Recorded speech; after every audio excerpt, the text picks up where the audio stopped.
icyo nsaba abanyarwanda n'abandi bantu bose like no gusapotinga umuziki wacu, gusapotinga ibikorwa byacu, gusapotinga like everything, gusapotinga abahanzi, gusapotinga like ntibakimfasizinga kuvuga ngo music industry mu Rwanda nta kigenda ntaki izaba ikigenda ari uko mudusapotinze cause nimudutererana like we be nothing, nta kintu tuzageraho. Ariko kandi harimo n'indirimbo igiye gusohoka wamanzwe kwitubwiraho ya Joshari.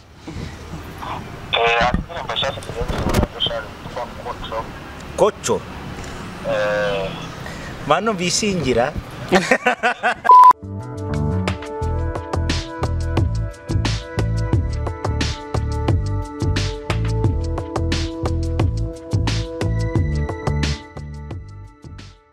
Ladies and gentlemen, twenye kwasuza moro Imana nabane namwe abari mu mujyi wa Kigali amajyepfo amajyaruguru by'umwihariko basebona abanyabuto baramutsa mwe namwe na makama waleze ko muksa abari mu Burundi abashinga ntahe wabo wagateka Fili Chelsea Miss wacu kandi wanyu turamusuhuje kandi nabo aho bari turabasuhuje twize tudashidikanya yuko mu minsi nimbe tugiye kuzavuza impundu namwe n'umuntu n'umwana mutoya agaragara nk'umwana ariko asa nka King James.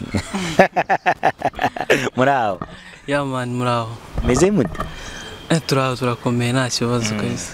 Sasa nicaye undeba ariko wite hano ndashaka kukuramutsa mu Kirundi baravuga ngo ndabaramukije.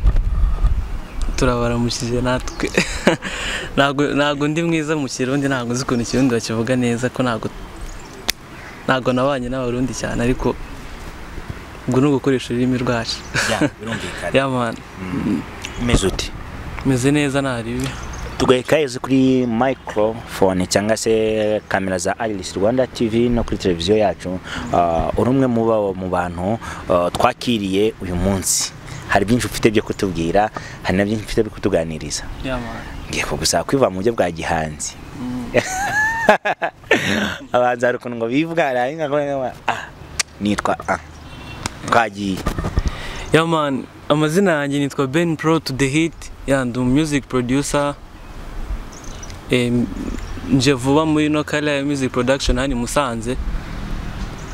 Ndakeka nta kindi kidasanzwe nyine nje gukora cyane mu nuza mu bya music like nje nka as a producer ntago nje umuhanzi cyangwa ikindi nko wari utangiye uvuga ngo abahanzi abanyamuziki nje ndi producer gusa nibyo bintu nje ndi gushyira imbere cyane. Ben Pro to the hit. Ben ngayikira nkuko nicaye. Okay, tukiganire gutya. Yes Beni. Beni activity Vintro byanditse. Yeah, activity byanditse ku mupira nambaye. Yeah, ni ibikorwa nyine activity like. Activity ubundi bisobanura ibikorwa. So ikintu kije kubaho no gukora cyane muri no kaliya no gukora cyane tukazamura music inaha. Nyine kera yarakomaga mwarabibonaga ariko ubu ngubu bisa nkaho byagiye hasi ariko isi nicyo gihe this the right time kugira ngo bizamuke none. Abantu bayiri ameze. Yeah, iri gukoma ariko ntago biri kuri standard nk'iyo twifuza cyane. So that's why tugomba gufatanya tugashyiramo imbaraga cyane bikazamuka. Tekereza Musanze tutaregeze tugira label ishora amafaranga ku banyempano. Ariko turayifite. Yeah, ubu biri kugenda bicamo nyine niyo mpamvu kuvuga ati mbere nyine byacagamo cyane ariko ubu ngubu sinzi neza ariko biri kugenda biza gake amaleba ari kuza ameze neza kandi ari gufasha abahanzi ku buryo bugaragara. Turi kumwe na Beni mu kiganiro. Beni producer numwe mu bantu bakora production wenda turaza kumenya byinshi birambuye kuri we ariko kimwe nababwira nuko aracyagaragara nk'umwana nkuko twabonye element azamuka mu gihe gito mu gihe cy'imyaka 2 gusa akamaze gufata hit mu gihugu hose no hanze y'igihugu. Ese Beni we ni muntu ki? Ese azanye ki muri industry ya music cyangwa se entertainment show muri Musanze ndetse no hanze ya Musanze? Beni katwaruke ku ntwambaye wiyambariye timba cameraman aze kuyitaho imeto bayita timba cyari ku isoko iracyari ku isoko nago oya nago yata pose ari mwe tubundi yabigoye guta pose nkuko ari n'imyenda nyine biba bigoye kuba yava kuri hit imyenda myinshi irahari kandi bigoye cyane kuba ivuga ngo igiye gucika igikunzwe cyane. Inkweto imaranye imyaka ingahe? Inkweto nta myaka myinshi maze nk'amezi 5 gutyo oya. Oya ntabwo ariyo bangabiye narayigabiye. Inkweto ihenze? Oya ntabwo ari cyane. Ikabutura ya menshi? Agapira ka make? Oya ntabwo ari iby'amashyi cyane nawe. Hanyuma Ray-Ban wambaye zihagaze ku gaciro k'amadolari angahe?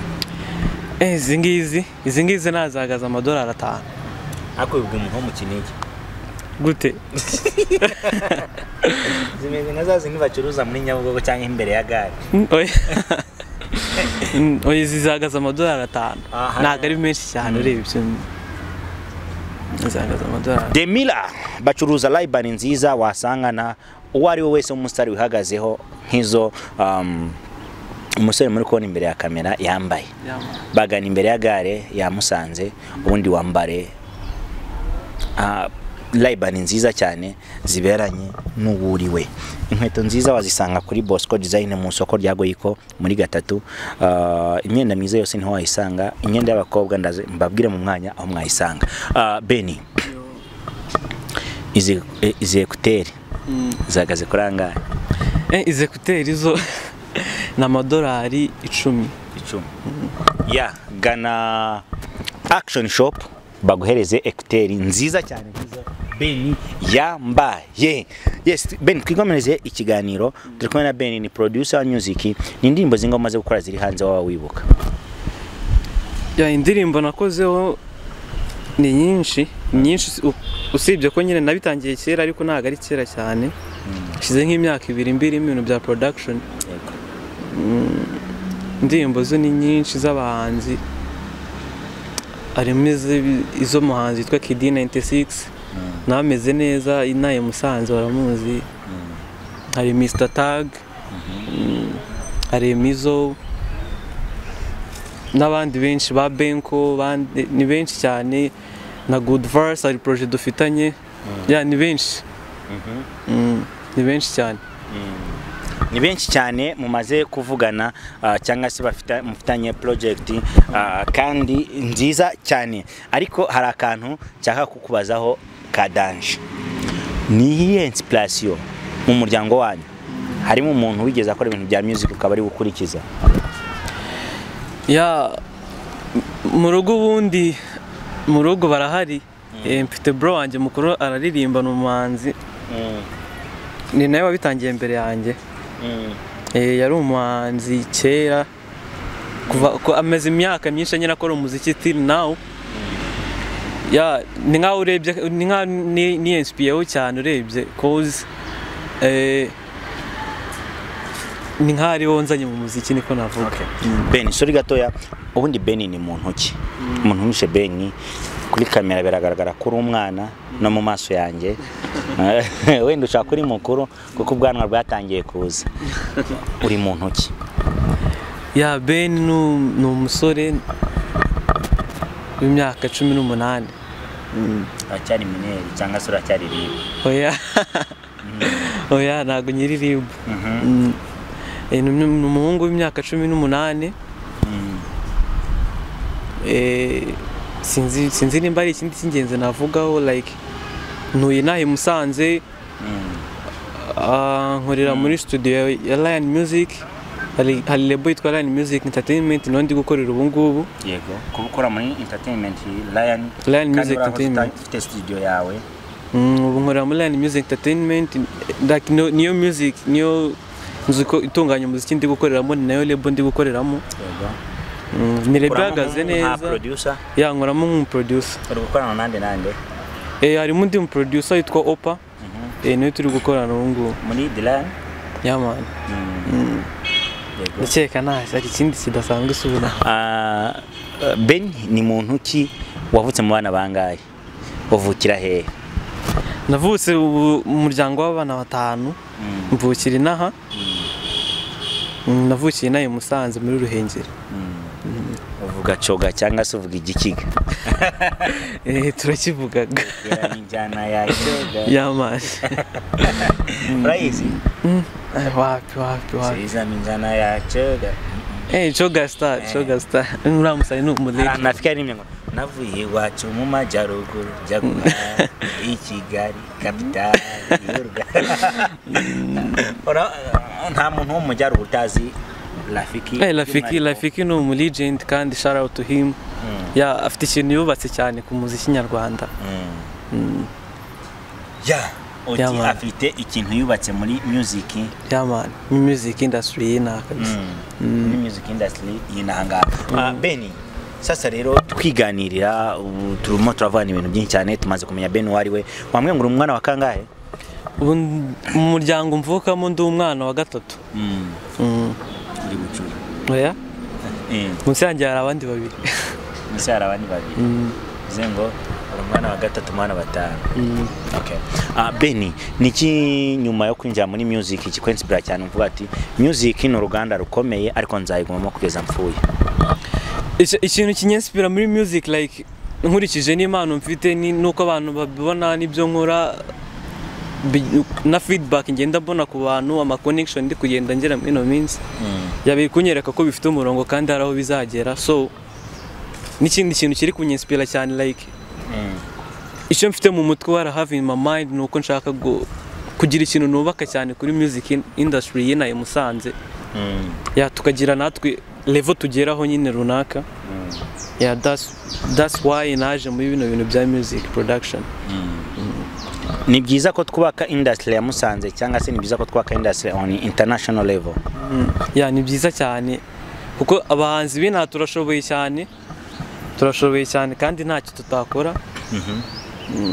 tugaruka inyuma gatoya ati ndimo kwarizwa muri Line Music Entertainment amasezerano mufitanye na igihe kingana iki amasezerano oya kubivuga byo ntago byabari aka kanya n'umwana bari kurera ntago bari kundera like ibyo byabari privacy gusa ndimo ndi gukorera uwanshaka niho yansanga man ndahamagaye The Lion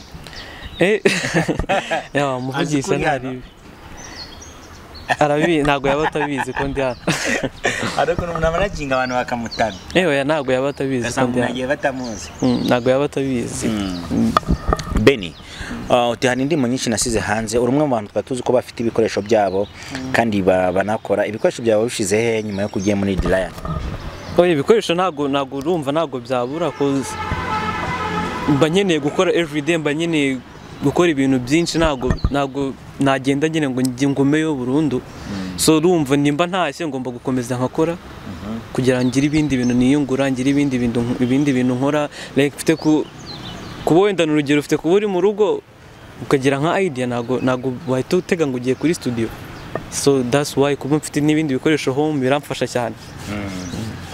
cyane kuba nakora ibindi bintu like nyine mfite gukora project home yego nkajya kubirangiriza muri studio ariko idea yaje mu rugo ntago naba ndyamye kuko bundi idea za producer ubundi ngenda wa muntu iyo ndyamye nkatekereza akantu mpita mbyuka ntago nakomeza kuryama mpita mbyuka nkagakora nkareba wasanga ari ikintu kivuyemo kizima so ntago naba ndyamye ngo mbyuke mpita njya muri Lion saa 6 z'ijoro hapi so that's why kugira ibikoresho mu rugo nabyo biramfasha cyane ntago nabijugunya umuntu aramutse agusanze anyuze ku ruhande akavuga ati Beni ufite ibikoresho nkora akagoma wagakora ubundi ibintu by'imiziki bisaba nyine kumvikana no kuganira twakumvikana ko ntago ari ngombwa utazi icyo ashaka afata icyo ubonye subizi ntago bambwira ngo ngwino nese namenya ndakora iki namenya like afite ibiki ko mba mfite ibintu nkoresha byanjye by'umwihariko nose yambwira ngo afite ibikoresho ngo ngiye kumukorera hawo ntago bishoboka surprise n'akantu gatoya cyane ariko ni ebyiri ningira amarwe zigacamo ngiye kuguha surprise nka Beni umusore ukizamuka muri music industry kandi twizeye ko tuguteze ibintu byinshi dufite abantu benshi bize production ariko bamwe tutakibona hari nabo tukibona uyu munsi wa none harimo abitwa ba Mishu ba Elazime n'abandi bantu batandukanye bagiye biga ibintu bya music bamwe turababona abandi tukibabona The Lion Music Entertainment muraho neza turi mu kiganiro live n'umusore bita Beni ubarizwa muri The Lion Music Entertainment ndi kuvuga nk'ukuri nukuri ariko kandi harimo n'indirimbo igiye gusohoka wamanze ukayitubwiraho ya Joshari hari indirimbo nshyashya tugiye gusohora Joshari yitwa Kocho bano bishingira hari za gakoco nyinshi ntarumva hari gakoco yo gushaka tumenyereye yo gushaka hari gakoco y'imbeba hari na gakoco yo mu rukundo rero buriya hari ukuntu umuntu ifaranga ryakunda kwita kunde fudre hari ukuntu umuntu agukotora rero ukimubona bwa mbere so muri iyo kontenti ariko bashoje bayiciye bazayibona kandi bazanayumva hari Jaji hari Weni hari koco hari ubu noneho ariko umuntu yakwibaza kuki mwite amazina Jaji ni Jaji ni izina ridasobanutse cyane we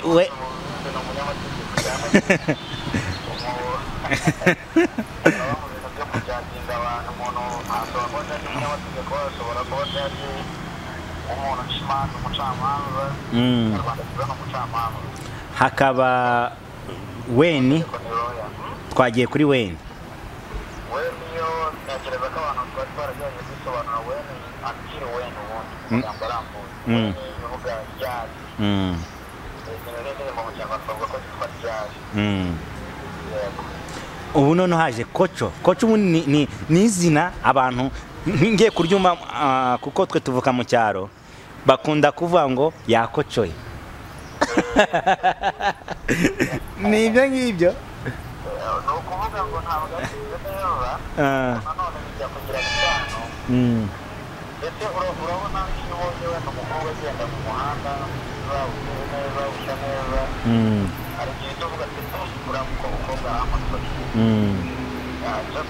aramfashe ubundi mu gihe hari icyo kinyarwanda bavuga ngo koco biva nko agakoco akamasho aramfashe cyangwa se aramutse yahise umutima wanjye n'ibitekerezo byanjye bihita bitwara ni muri iyo kontekste rero haba umukobwa cyangwa umuhungu ashobora kubona umukobwa byako kandi bitagombye ibiganiro byinshi bitavuga ati umuntu aramutse cyangwa se arwaye that's like gakoco cyangwa se akiri umuntu mu kamasho bitavuze gutya The Lion Music Entertainment nka manager wayo muri The Lion turi kumwe n'umwe mu basore bakoreramo kandi baba producer nakwizera ko ari beza ni umwana ukiri muto ugaragara nk'umwana cyane ko ubwe yatwibira ko afite imyaka 18 ni icyerekezo cyiza mufite cyo gufata abana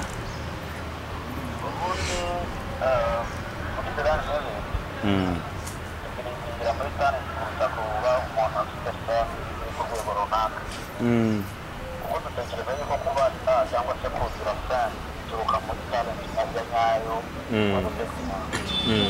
niyo mpamvu ntabwo muri amahirwe icyo nakwita amahirwe cyangwa se gutanga na platform cyangwa se uburyo bw'imikorere ku bantu bose mbona bafite kandi bashobora kuzavamo abantu bakomeye ku isoko cyane cyane n'isano na kijyana niyo mpamvu ubona nyine ukareba umwana w'imyaka 18 ukavuga ati aracyari mutoya haba mu bitekerezo haba mu gikuriro haba mu byo agomba no mu buzima busanzwe bwo kumenya imitekerereze y'ubuzima bwa buri munsi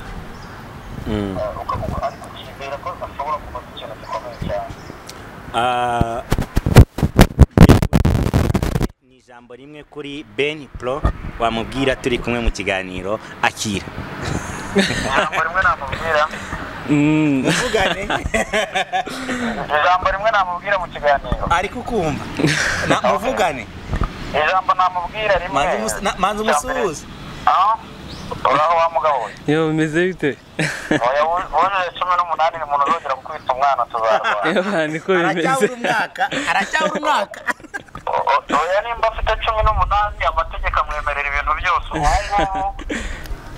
atarayuzuza ni ukujya kumuha kontra ari uko umubyeyi wahari yajya mu murenge oya ntabwo bibaho ni ukuvuga ngo ahantu bitangaje buriya Beni abaye adafite 18 umukobwa cyangwa umugore yemerewe kumufata ku ngufu ashobora kumufata ku ngufu akamugatira burundu okay kugira wumve context y'uburyo imyaka 18 ibaruwetinga mu buryo bw'amategeko nyamusuhuza ijambo rimwe ijambo rya mbere namubwira courage icyo ni kimwe ikindi yongere discipline ntabwo ari ukongera ahubwo asanzwe anayifite n'ubundi ahubwo ashyire discipline mu bintu bye abantu bibwira ko discipline ari ukwitonda gusa na punctuality gukora kumenya icyo ushaka mu buzima bwawe nabyo discipline kugira ngo byumve neza imyaka 18 ikibuze mu buzima bw'umuntu nuko niryo tangiriro ryo kwitwa ko ari umuntu mukuru mu gihugu icyo ni kimwe ikindi cya kabiri ni itangiriro ryiza ryo kuba ushobora gusikijaringa intego zawe cyangwa se target zawe plan zawe z'ubuzima bwawe buzakugira umugabo kuko ntekereza ko nimba ubu ngubu wagiye gushira imyaka irenga 10 nizeye sabukuru y'imyaka 18 urumva hashize igihe kirekire bivuze ngo rero muri iyo myaka 10 hari ibyo nakoze uyu munsi wa none nanagikora kugira ngo nkomeze ntere imbere so nawe icyo nkwifuriza rero ni iterambere kugira ngo nawe mu yindi myaka 10 iri imbere ndavuga ni dore Beni yari aha muri 18 muri 30 dore ameze gutya agira ushaka kunezeza niyo rero umuntu yakunyuze mu biganza cyangwa se iyo nicyo cyabaye kindi mu biganza byaba ari byiza cyane kurusha nawe bitanezeza ni courage imbaraga nyinshi abana yirinde nkunda kubivuga ubwo yarabize mperuka namwe yirinde inzoga n'abakobwa ngo abakobwa bagusha abami n'ibikiranye n'ibikomangoma bivuga muri dushimire ibindi byo ntekereza ko ari akazi kamutegereje kenshi kandi nawe ndabizi neza ko ari tayari kugakora mbese muri rusange courage ça merci beaucoup dushimiye The Lion Music cyane watwereje umuntu turi kumwe mu kiganiro indirimbo turateganyije amatsiko menshi cyane ya Doshari bayise watwibutsa kocho mwenza nza kochora yes Beni utindi kwarezwa muri The Lion Music Entertainment ariko kano cyari umwana waborangije amashuri yisumbuye cyangwa se tubwiro muri make amashuri yararangiye yisumbuye narasoje n'umwaka ushize wize bijyanye n'iki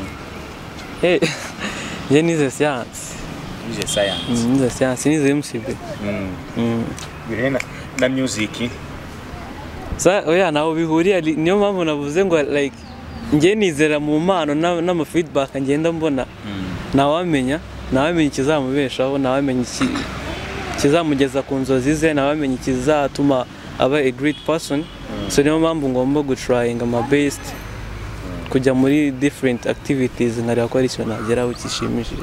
Beni ni umwana ufite papa na mama? Mfite ababyeyi bombi nanjye. Beni ni umusore ukiba mu rugo?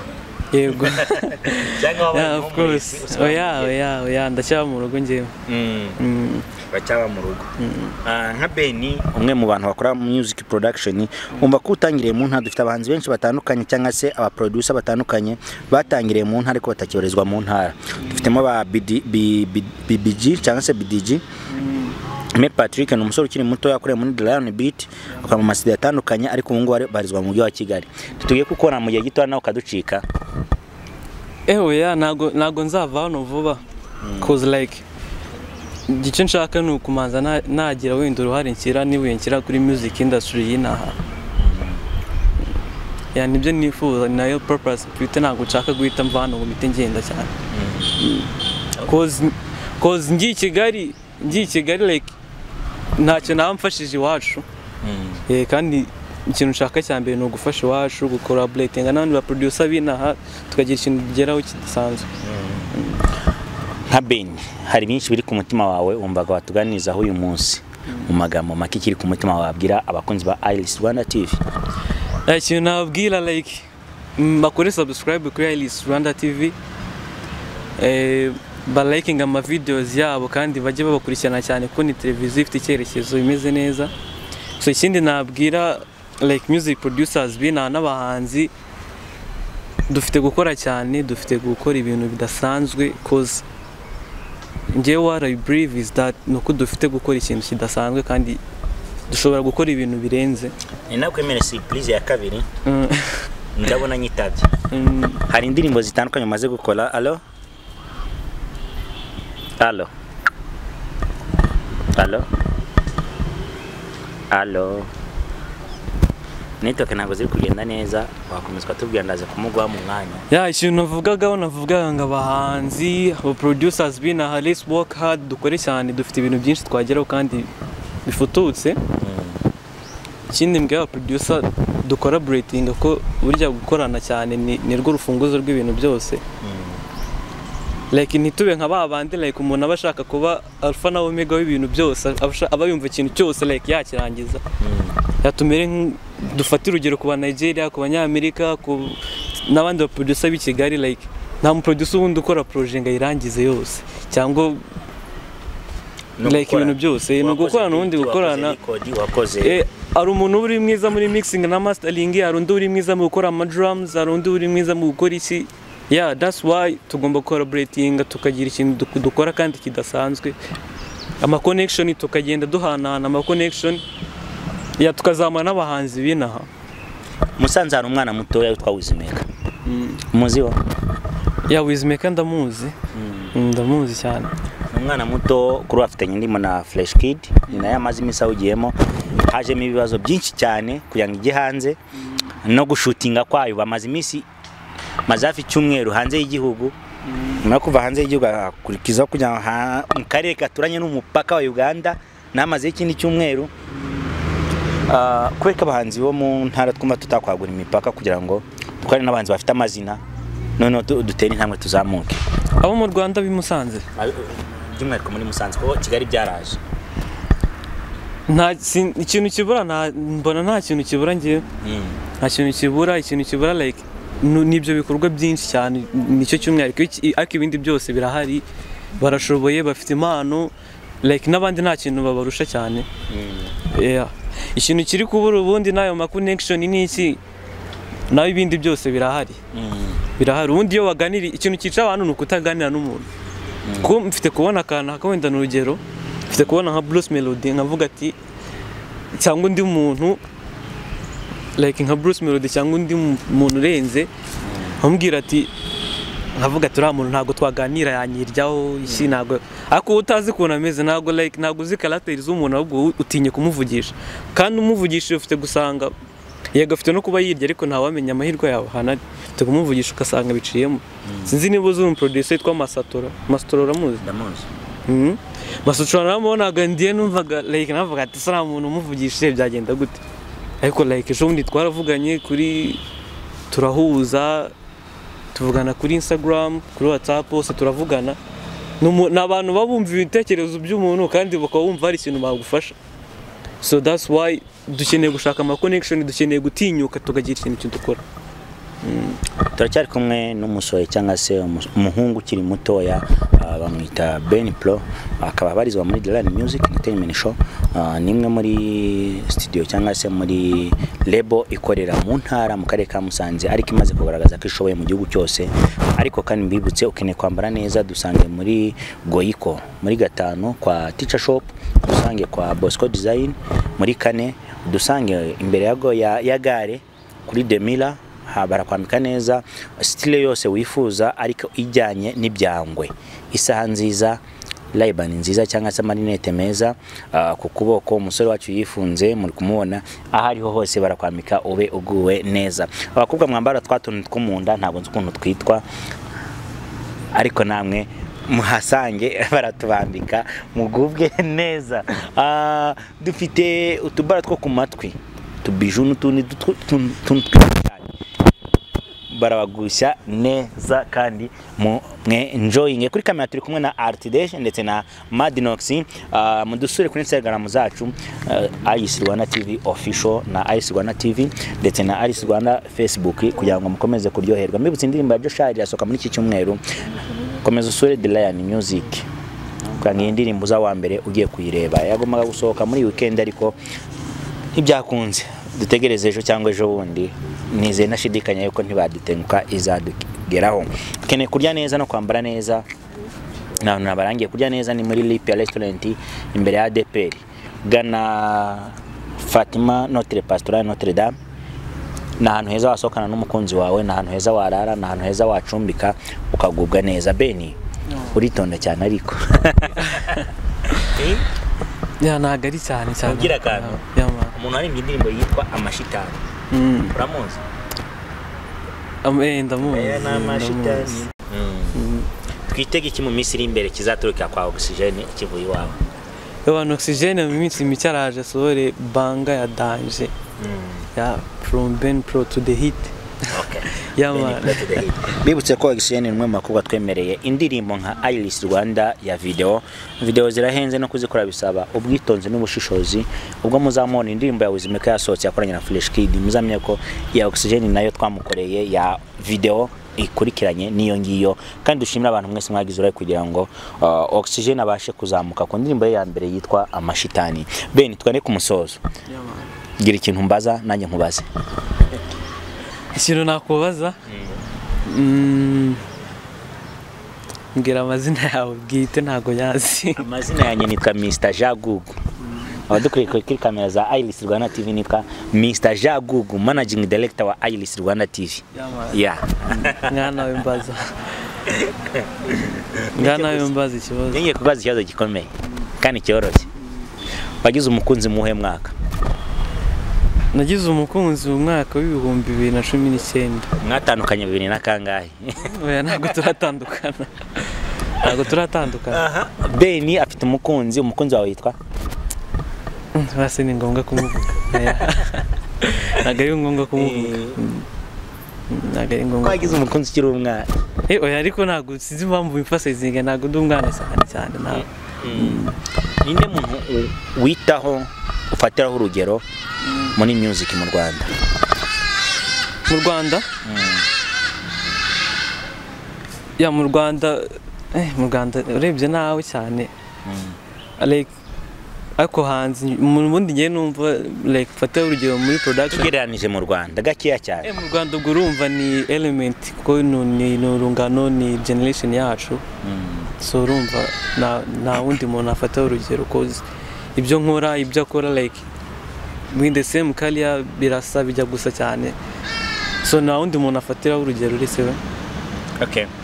Tugushimire cyane wakoze kwitabira dushime element ejo bundi turi muri Kigali Arena yagaragaye kuri byuniro kandi ni ikintu cyiza cyane ubwo Muneza Christophe yamuhamagaye yakoresha amasegonda make ariko ashimisha abitabiriye Kigali Arena agaragaza yuko ari n'umuntu ushaka ko yahagara ku rubyiniro nubwo biba bikiza kango imbere y'abantu ntago twabango yabaye successful abo umuntu utabafana yitwaye neza.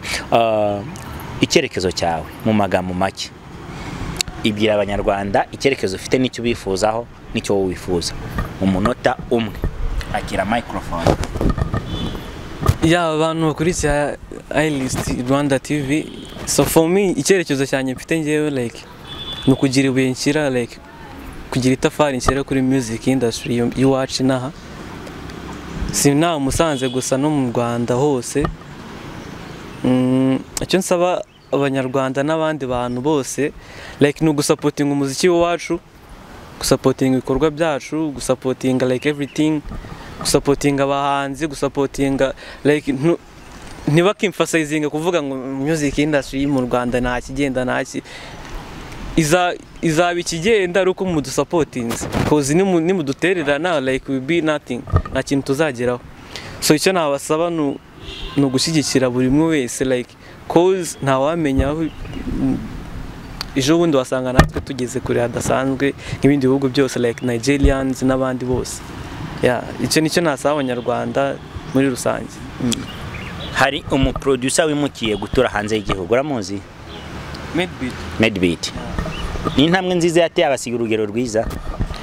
Medbeat shout out to him. Yarakoze cyane kandi hari ikintu nawe yubatse ku muziki nyarwanda gigaragara. Ntatinze cyane niwe muhanzi wo hanze cyangwa se mu producer wo hanze ufatira wagura muri music nyarwanda? Producer mfatira urugero producer yitwa Chris Beats. Chris Beat cause like some n'ibintu byinshi nize like niwe nabikuyeho cause like arama trainings ajya tanga like no musani mwiza nta ribirye nyine no muntu umva ibintu afite yabitanga kuko ngo wize mu ishuri rya Chris yani ibintu byinshi hafi ya byose nize like ni Chris Beats n'abandi producer abandi bo mu Nigeria basanzwe ba Sami Beats nibo bagiye bamfasha cyane katubare ko mwiganye.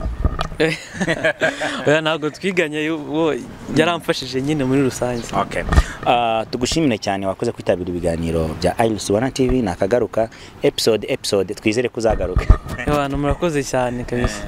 Kandi twifurize ishya n'ihirwe n'umwana ukiri mutoya namwise umwana kuko like uko agaragara n'umwana mutoya twamusupportinga uhereye muri Amerika, Australia, Ubuholandi ndetse n'ahandi hatandukanye.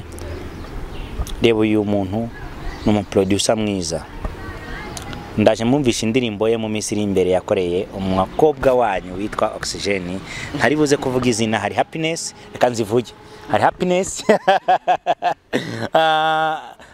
izina sindi zibabwire ariko numwe mu bantu bahagaze neza kandi tugushimire umurava wawe n'umuhati wawe.